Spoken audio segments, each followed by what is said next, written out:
Breaking news చూస్తున్నాం. SLBC tunnel దగ్గర rescue వేగవంతమైంది. ఎప్పటికప్పుడు వ్యూహం మార్చుకుంటూ ఆపరేషన్ నిర్వహిస్తున్నాయి రెస్క్యూ టీమ్స్. గల్లంతైన 8 మంది టన్నెల్ బోర్ మిషన్ లో చిక్కుకున్నట్లు అనుమానం వ్యక్తం చేస్తున్నారు. దాంతో టీబీఎం మిషన్ నమూనాను తయారు చేశారు. రెస్క్యూ ఆపరేషన్ లో పాల్గొనే సిబ్బందికి టన్నెల్ బోర్ మిషన్ పై అవగాహన కల్పిస్తున్నారు. ఒకవేళ అందులో చిక్కుకొని ఉంటే ఎక్కడికెక్కడ ఉండే అవకాశంపై వివరిస్తున్నారు ఇంజనీర్లు.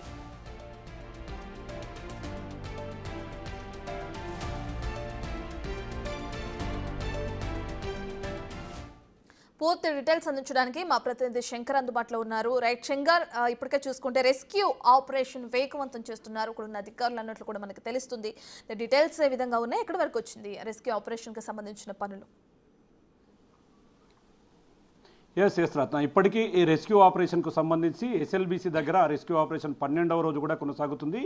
ముఖ్యంగా ఈ రెస్క్యూ ఆపరేషన్లో ఏదైతే కన్వేయర్ బెల్ట్కు సంబంధించినటువంటి పనులు పూర్తి కావడం, లోపల ఉన్నటువంటి బురదను మట్టినంతా కూడా గంటకు 800 టన్నులు కూడా బయటికి తీసుకువస్తూ ఆ బురదను బయటికి పంపిస్తున్నారు. ఇదే క్రమంలో ఎక్కడైతే టీబీఎం మిషన్ భాగాలలో ఇరుక్కుపోయి ఉంటారని కొంత అనుమానాలు వ్యక్తమవుతున్నాయో ఆ ప్రదేశాలలో వెతికేందుకైతే రెస్క్యూ సిబ్బందిగా ఉన్నటువంటి ఎన్డీఆర్ఎఫ్, ఆర్డీఆర్ఎఫ్, సింగరేణి, మార్కోస్ కావచ్చు, ఆర్మీ, నేవీ వీళ్ళంతా కూడా కష్టపడుతున్నారు. ముఖ్యంగా కన్వేయర్ బెల్ట్ ఒక్కసారిగా పునరుద్ధరణ జరగడం అనేది ఈ రెస్క్యూ ఆపరేషన్లో మరో ముందడుగానే చెప్పుకోవచ్చు. ఇప్పటికీ దీని మీద పూర్తిగా లోపల ఉన్నటువంటి బురదను ఎక్కడైతే 200 మీటర్ల మేర పేరుకుపోయిందో అట్లాంటి మొత్తం 6000 క్యూబిక్ మీటర్ల బురదనంతా కూడా బయటికి తీసుకువస్తున్నారు. బయటికి ఆ బురదను చేరవేయడంతో పాటు దాన్ని అక్కడి నుంచి బయటికి తరలిస్తున్నటువంటి పరిస్థితి ఇక్కడ కనిపిస్తుంది. ఇక ముఖ్యంగా దీనికి సంబంధించి ఇప్పటికే నేషనల్ ఫర్ సెంట్రల్ సిస్మాలజీ భూకంపాలకు సంబంధించినటువంటి ఈ బృందం అంతా కూడా ఎక్కడైనా తవ్వకాలు జరిపితే అక్కడ భూకంపం వస్తుందా, ఎక్కడైనా సరే టన్నెల్లో మరో చోట ప్రమాదాలు చోటు చేసుకుంటాయా అనే క్రమంలో కూడా ఈ బృందం అంతా కూడా భూ ప్రకంపనలకు సంబంధించినటువంటి అంశాలపైన ప్రత్యేకమైనటువంటి దృష్టి సారించినటువంటి పరిస్థితి టన్నెల్ దగ్గర కొనసాగుతుంది. ముఖ్యంగా ఇప్పటి వరకు టీబీఎం మిషన్కు సంబంధించి మేజర్గా టీబీఎం మిషన్ అంటే ఇప్పటి వరకు కూడా చాలా మందికి తెలియదు రత్న. దానికి సంబంధించి ఒక నమూనాను కూడా టన్నెల్ దగ్గర ఏర్పాటు చేయడం జరిగింది. మనం దృశ్యాలలో కూడా క్లియర్గా చూడవచ్చు టీబీఎం మిషన్ ఎలా ఉంటుంది, టీబీఎం మిషన్ అనేది కూడా లోపల భూమి పొరల్లో ఏ విధంగా ఆ యొక్క భూమిని తొలుస్తుంది అనేది ఒక నమూనాను తయారు చేసి అక్కడ పొందుపరచడం జరిగింది. ఈ క్రమంలో రెస్క్యూ ఆపరేషన్లో పాల్గొంటున్నటువంటి వారందరినీ ఆ టీబీఎం మిషన్కు సంబంధించినటువంటి నమూనా దగ్గరికి తీసుకురావడం, ఆ నమూనాను పూర్తి స్థాయిలో పరిశీలించిన తర్వాత ఎక్కడైతే టీబీఎం మిషన్ ముందు భాగంలో విరుక్కుపోయి అక్కడ ఉండి ఉంటారని ఒక అనుమానాలు వ్యక్తమవుతున్నాయో ఆయా భాగాలలో ఏ పార్ట్ మనకు అడ్డుగా వస్తుంది, ఏ పార్ట్ను మనం తొలగించాలి, ఎక్కడ ఆ పార్ట్లను లేజర్ కట్లతో కట్ చేయాలనేది కూడా క్షుణ్ణంగా ఒకవైపు చెబుతున్నటువంటి పరిస్థితి కనిపిస్తుంది. ఇక ఇప్పటికే స్థానిక ఎమ్మెల్యే చిక్కుడు వంశీకృష్ణ సైతం కూడా దీని మీద ఒక క్లారిటీ ఇచ్చాడు. మరో 72 గంటల్లో రెస్క్యూ ఆపరేషన్కు ముగింపు పలికే అవకాశాలు ఉన్నాయని చెబుతున్నప్పటికీ ఎక్కడైతే ఎన్డీఆర్ఎఫ్ బృందము అదేవిధంగా జీపీఆర్ ద్వారా ఏర్పాటు చేసినటువంటి మార్కింగ్ ప్లేస్లో కూడా ఇప్పటికీ ఎలాంటి ఆచూకీ లభ్యం కాకపోవడం, మరో 3 చోట్ల కూడా తవ్వకాలు మొదలయ్యాయి. ఇక మేజర్గా ఈరోజు ఆ మార్కింగ్ వేసినటువంటి ప్రాంతంలో ఒక చోట పూర్తి స్థాయిలో దుర్వాసన వస్తుంది. అక్కడ ఎవరైతే తప్పిపోయి ఉంటారో వారిలో ఒకరి మృతదేహం ఉండవచ్చు అని చెప్పి కూడా అనుమానాలు రేకెత్తుతున్న ఇట్లాంటి క్రమంలో కన్వేయర్ బెల్ట్తో సహా మరోవైపు టీబీఎం మిషన్కు సంబంధించినటువంటి నమూనా కూడా పూర్తిగా ఈ రెస్క్యూ ఆపరేషన్కు మరింత ముందు అడుగు వేసేందుకు దోహదపడుతున్నటువంటి అంశాలంతా కూడా క్లియర్గా చూడవచ్చు. ఇక ఎన్డీఆర్ఐ బృందం అదేవిధంగా ఈ యొక్క రెస్క్యూలో పూర్తి స్థాయిలో ముందుకు వెళ్తున్నారు. ఎట్టకేలకు ఈ యొక్క లోపల ఉన్నటువంటి బురదను వెలికి తీసేందుకు 300 మీటర్ల నుంచి దాదాపు కన్వేయర్ బెల్ట్ వరకు రావాలంటే కూడా ఆ డిస్టెన్స్ అనేది బాగా ఎక్కువ అవుతుంది. ఎందుకంటే కన్వేయర్ బెల్ట్ ఇంకోటి కూడా ప్రారంభం కావాల్సి ఉంది, కానీ అక్కడ ఉన్నటువంటి బేరింగ్స్ ఆ బురద కుళ్ళిన సమయంలో కన్వేయర్ పార్ట్స్ అన్ని కూడా డిస్మాంటిల్ కావడం, విరిగిపోవడంతో వాటిని పునరుద్ధరించాలి, ఇంకా టైం పడుతుంది. కాబట్టి కన్వేయర్ బెల్ట్ దగ్గరికి రావాలంటే బురద ఉన్న ప్రాంతం నుంచి 300 మీటర్లు ఉంటుంది. అక్కడి నుంచి బురదను తీసుకొచ్చి కన్వేయర్ బెల్ట్ మీద వేస్తేనే ఆ కన్వేయర్ బెల్ట్ బయటికి ఈ యొక్క బురదను మట్టిని కూడా తీసుకువెళ్ళి బయటికి వేస్తుంది.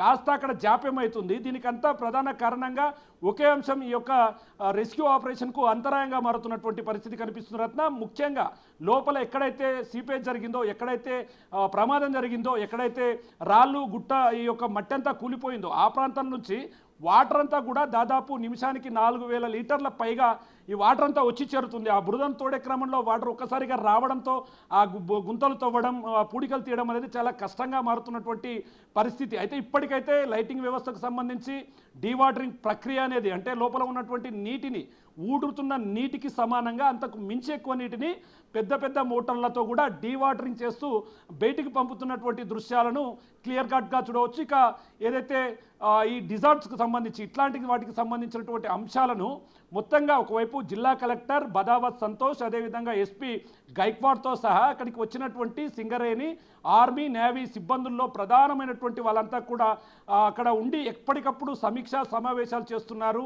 ఏ విధంగా మనం ముందుకు వెళ్ళాలి, మేజర్గా ఎక్కడైతే ప్రధానంగా టీబీఎం ముందు భాగంలో కొంతమంది ఇరుక్కుపోయి ఉంటారని అనుమానాలు వ్యక్తం చేస్తున్నారో అక్కడికి వెళ్ళాలంటే టీబీఎం మిషన్కు సంబంధించినటువంటి భాగాలన్నీ కూడా అడ్డుగా ఉన్నాయి. ఇప్పటికే వాటిని లేజర్ కట్టర్స్తో కూడా కట్ చేస్తున్నటువంటి పరిస్థితి అక్కడ కొనసాగుతుంది. ఇక మేజర్గా సాయంత్రానికల్లా ఈ టీబీఎం మిషన్కు సంబంధించినటువంటి ఎక్కడైతే విరిగిపోయిన శకలాలను, శిథిలాలను అన్నింటిని కూడా కట్ చేయడం, కన్వేయర్ బెల్ట్ ద్వారా, లోకో ట్రైన్ల ద్వారా బయటికి తీసుకొచ్చే ప్రయత్నం అయితే ముమ్మరంగా కొనసాగుతున్నటువంటి పరిస్థితి కనిపిస్తుంది. ఇక ముఖ్యంగా లోపల ఎక్కడైతే చనిపోయినటువంటి మృతదేహాల శంకర్, మీరు చెప్పినట్లుగానే చూస్తే ఈ రెస్క్యూ ఆపరేషన్ అనేది ఏదైతే కొనసాగుతుందో అది ఒక మరో 72 గంటల్లో పూర్తయ్యే అవకాశం ఉందని చెప్పి కూడా అటు ఎమ్మెల్యే వంశీకృష్ణ అంటున్నారు. దాన్ని ఇలా చూడొచ్చు అంటారు.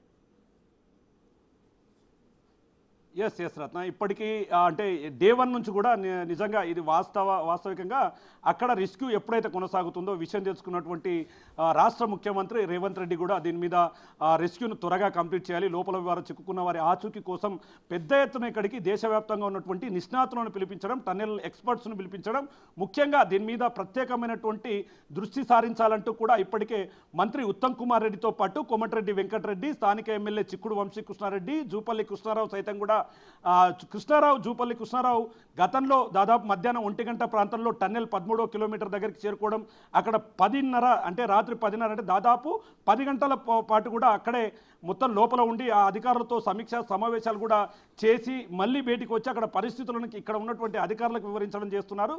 ఈ మిషన్ పైన జాతీయ స్థాయిలో ఎవరు ఎక్కడ ఎంత ఎక్స్పర్ట్లు ఉన్నా వారిని పిలిపించడానికి ఎక్కడ రాష్ట్ర ప్రభుత్వం వెనక్కి తగ్గడం లేదు. ఖచ్చితంగా ఎక్స్పర్ట్లు ఎవరున్నా సరే వారిని స్పెషల్గా ఇక్కడికి పిలిపించుకుంటూ వారి సలహాల మేరకు ముందుకు వెళ్తుంది.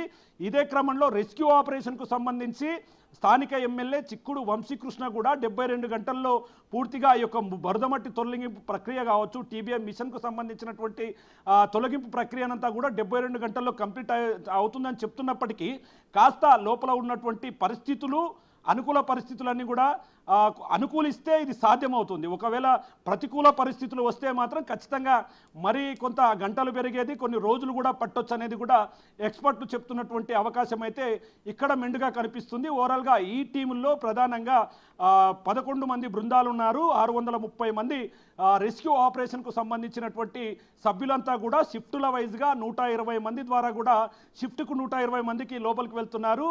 ఉదయము, మధ్యాహ్నము, రాత్రి, అర్ధరాత్రి 4 షిఫ్టుల్లో కూడా ఎక్కడ కూడా ఆగకుండా నిరంతరాయంగా వారికి సంబంధించినటువంటి ఆచూకీ లభ్యం కోసం ప్రయత్నాలు జరుపుతున్నారు. ఇక ముఖ్యంగా జాగిలాల ద్వారా పసిగట్టేది, అంటే వాసన పసిగడుతూ వాటిని గుర్తించే పనిలో అయితే అక్కడ అధికారులు ముమ్మరం చేశారు.